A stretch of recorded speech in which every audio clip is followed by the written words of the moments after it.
I think it's a work of genius and it's one of the best albums ever made. Okay, thanks, guys. Bye. Yeah.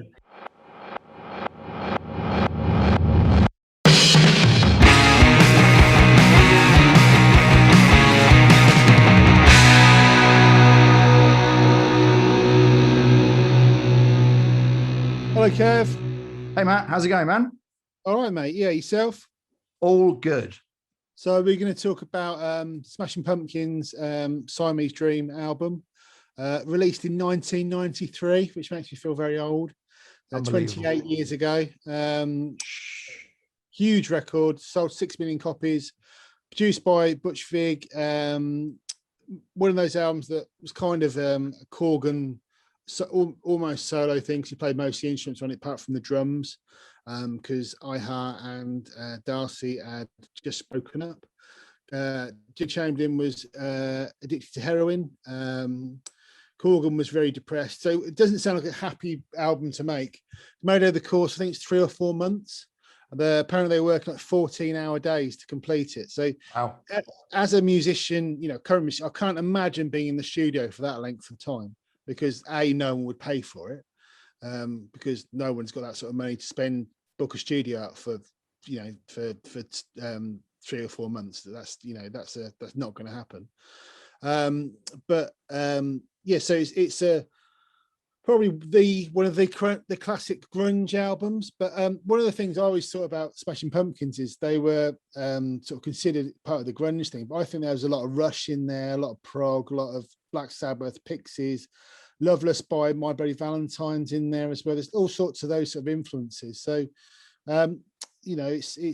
it's an album I think it was massively influential at the time. And if you listen sort of through the 90s, there's loads of sort of Pumpkins, Nirvana, rip-off bands, really. What do you think, Kev? I think it's a work of genius and it's one of the best albums ever made. Okay, thanks, guys. Bye. Yeah. There you go. It is.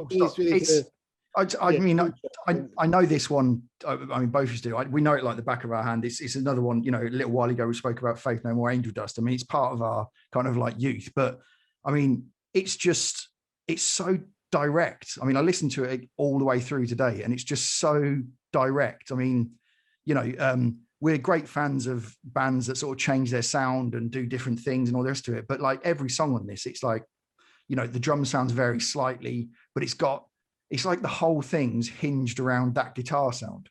Yeah, and it's that big. I think it sold 1,000 big muffs, didn't it? This album, did sell a lot of big muffs. I mean, yeah, and it's a record that it's got that big muff guitar sound. There's only a few. I mean, there's acoustic guitar. There's strings on some of it, and there's the big muff sound. There's the phaser univibe sound. There's the like a clean guitar phasery sound as well. But the guitar sounds they got were incredibly good, and for the time, I mean, I remember when we were kids, it was like the Smashing Pumpkins guitar sound and Monster Magnet's guitar sound were the two coolest fuzz sounds, weren't they?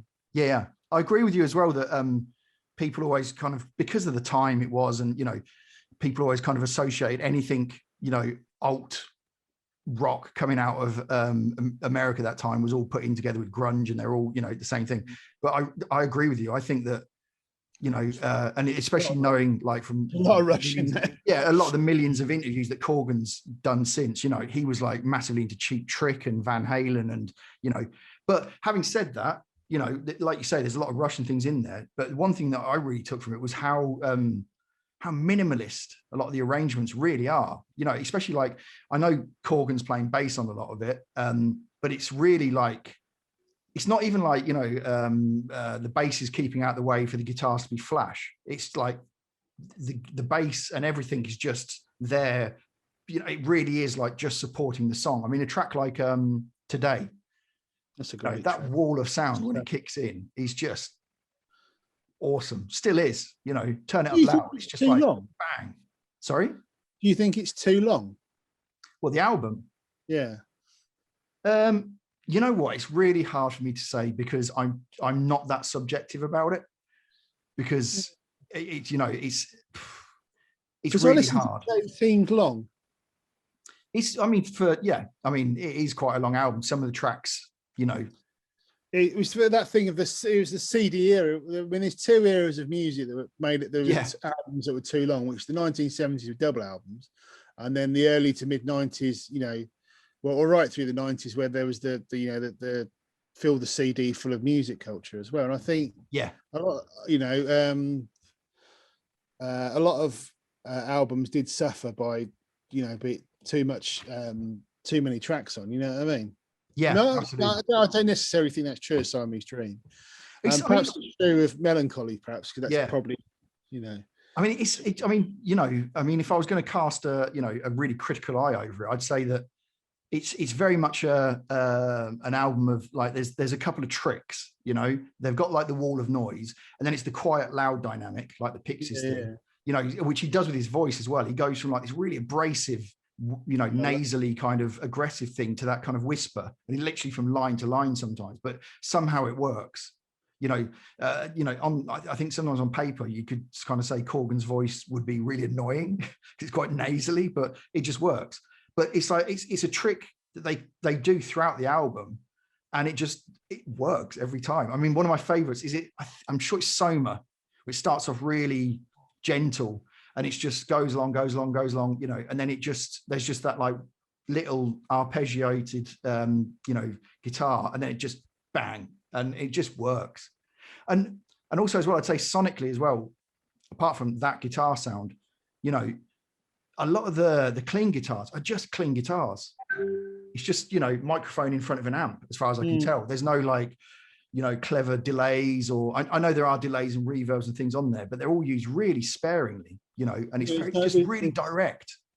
There's no Radiohead delays on there, are there? But there's a lot of Univibe sounds. I mean, do you remember when I bought that Univibe pedal, Kevin? Yeah. It was just, oh, that's how you do that. It's currently holding the door open in Matt's house. Yeah, it's this box of pedals here. I'm gonna get it out because I might as well show somebody it. Look. There you go. There's one. A real Univibe. There you go. Big muff and a Univibe. Off you go. I have to say as well, I know, like, as we've already mentioned, apparently Corgan played most of the things on here except the drums. Jimmy Chamberlain, I think, awesome, yeah. Wow. I mean, just like the drums on this are just absolutely amazing. He's got real power, but he's not your standard, he's not flashy either, but he's just got this almost jazz kind of thing going on where there's always movement, She can't hear the cymbals. Yeah, now, I mean, from as an audio engineer, that's probably because there's tons of big muffs, and I guess they had to make a decision at some point. Weird, isn't it? As we've done this before as well. Unfortunately, a lot of the big muff sounds, you need quite a bit of EQ post to kind of like get a bit of the mid back in and stuff like this, because otherwise it just cannot stand it. I mean, we've used big muffs live, haven't we? Back in the day when we was just like, get a big muff, and it just disappears. The minute the band kicks in, the minute the drummer starts hitting some cymbals, you're just like this woolly noise in the background. So I think even the Pumpkins weren't using big muffs live, or they were using modified things or something. I saw an interview with Corgan, said that they had to stop. They couldn't get that sound to work live, so they had to go back to just loud Marshalls and drives into the Marshalls, because you can't make that sound. That sound is not a real sound, is it? It's not a real. No. Yeah, exactly. I did see a live video the other day, and it was from when they reunited. I think it was everybody but Darcy. I don't know how many years ago this was, 2014, something like that. James Ehar, Jimmy Chamberlain. And they were doing, 18, they were doing Cherub Rock. And as we said, it was a more sort of like, guitar into a Marshall type kind of sound, overdriven sound. And it's a great song, but it sounded weird. Weird without that fuzz. How do you get? Yes, I don't think that's possible to get that sound to work live, is it? That's the thing. Without, it's a very difficult thing to get that sound. But yeah, I mean, they're probably one of the defining bands of our generation, and I love it. I think it's a great album, and I think it just everything they did after that was kind of compared to it, really, and they never managed to. I think Melancholy's got some of his best songs on it. Yeah, really good stuff on there. And then, like, as they move forward, that every album's got something interesting on it, and he's such a talented guy. Oh yeah, unbelievable. And, yeah, totally. Even the most recent albums, there's 2 or 3 tracks you go, there, that's brilliant. I mean, He's just got this thing of dynamics and melody and eye detail as well. You know, he's in terms of like layering things and coming up with these ridiculously complex arrangements and absolutely. So I think it's aged really, really well. It's, you know, that's one of those things. So what's your favorite song from it, Kev?